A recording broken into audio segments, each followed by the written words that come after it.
the light fuel load, maybe in time attack mode, but he's just getting a little bit of a splash and dash to make sure he can get round this 4.3 kilometre mandalika circuit for the practice start session.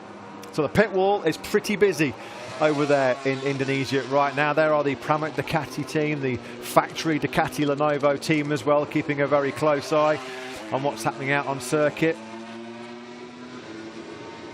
Just pick up there in the background, that's of course Marc Marquez, flanked by Darren Binder.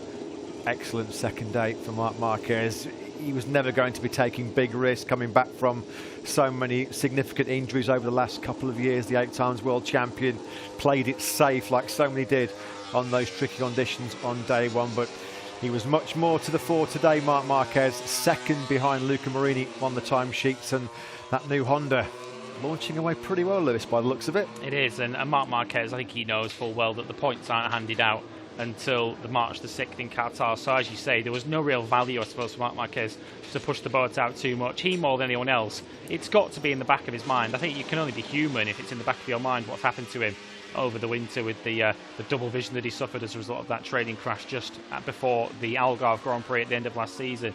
So when conditions are particularly sketchy and grip is particularly low, you can imagine Marc Marquez just wanting to leave a little bit of margin in his back pocket. And now with conditions picking up, he's decided to pick the pace up, and he's clearly looking in pretty good shape, and it's probably the best we've seen from this new Honda so far. I know Pol Espargaro was fastest yesterday, but I think conditions meant we could really scrap those lap times from yesterday. We're seeing a more representative picture today with lap times much closer to what we're expecting, and Marc Marquez is right in the mix. Yeah, pretty good workout today for Marquez, both mind and body. He did 74 laps, which is a fair old shift out of that Mandalika circuit, as a bunch of riders. Pol Espargaro there, that was a superb launch away on that new radical Honda RC213V. Not such a clean getaway yet again by Taka Nakagami. There's a few times last year where Nakagami seemed to struggle with the launch control and getting that satellite Honda off the line. Alex Rins, his crew chief there, Juan Mancaso. It's quite a long run actually to the first corner here. As you can see, you pretty much see the exit to the final corner in the background here, and it is going to be a particularly key part of the Grand Prix when the first Indonesian Grand Prix for a quarter of a century takes place next month. It's a 507-metre main straight, but the grid is pretty much at the beginning of it. It's right at the beginning of the main straight, so it's a fairly long run down to the first corner.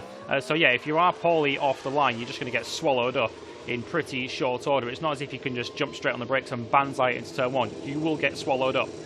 So it is key that if you are anywhere sensible on the grid here, you do get that start right, because you could ruin your race on lap one. So what you're saying, Lewis, is we could have 5 or 6 Ducatis in the top 5 or 6 positions on lap one in Mandalika. There's every chance. We saw it as the people who remember the very first image of the 2021 season. We just saw a Ducati benefit, didn't we, into the turn one as Jorge Martin came steaming through the field, as Marc Marquez does what Fabio Quartararo did yesterday, and you can see a graphic demonstration there of the dust and dirt offline. Marc Marquez kicking up plumes of dust as he headed off the line, not in the direction that he started.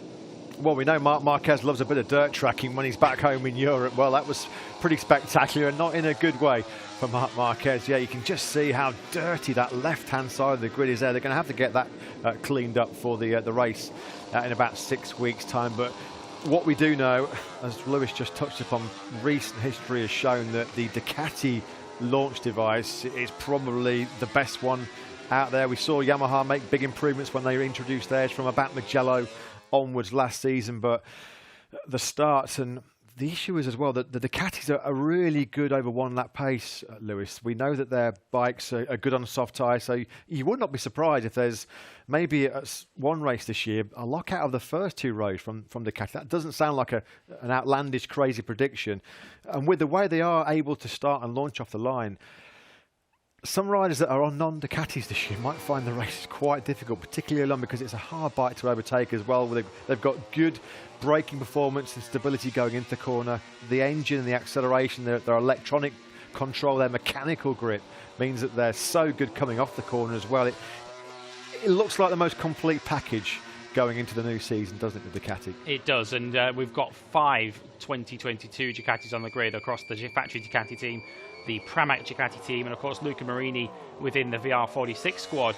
So there's 5 of those on the grid, and of course the 2021 bike finished last year as the class of the field. Pecco Bagnaia winning on it 4 times in the closing 5-6 races of the season. So Enea Bastianini in particular will be a real factor in the early stages of the season if anybody is struggling to get their new packages up to speed. Marc Marquez, I think this is take 3 now. His first start went pretty well, his second far from it, so we'll see if he's nailed it on the third one. But yeah, as you say, it wouldn't be beyond the realms of possibility to have 5 or 6 Ducatis starting in the front 2 rows of the grid when we go to Qatar, as Marc Marquez gets it much more settled that time, and more to the point, he went directly straight ahead off the line rather than hard left. But yeah, as you say, what Ducati crave in a Grand Prix and what the others fear is when Ducati have track position in a Grand Prix, because they are just so hard to shift from the front of the field. How many times do we see it, particularly in Qatar? We saw it last year as the Yamahas and the Suzukis were trying